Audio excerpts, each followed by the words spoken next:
নমস্কার, আমার নাম বিক্রম বোস। আমি আজকে কবিগুরু রবীন্দ্রনাথ ঠাকুরের লেখা হাট কবিতাটি বলবো। কুমোরপাড়ার গরুর গাড়ি বোঝাই করা কষি হাড়ি, গাড়ি চালায় বংশী বদন, সঙ্গে যে যায় ভাগ মেমোধন। হাঁস বসেছে শুক্রবারে বক্সিগঞ্জে পাত্তা পারে, জিনিসপত্র জুটিয়ে এনে গ্রামের মানুষ বেঁচে কেনে। চাকরি করা উচ্ছে বেগুন পটল মূলো, দেশের বন্যা ধানা করো, সর্ষে ছোলা ময়দা আটা, শীতের রেপার নকশা কাটা।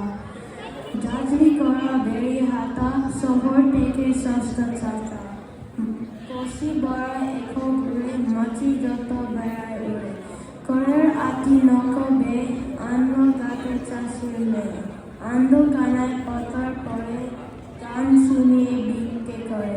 পাড়ার ছেলে স্নানের কাছে জল ছিটিয়ে সাঁতার কাটে। ধন্যবাদ।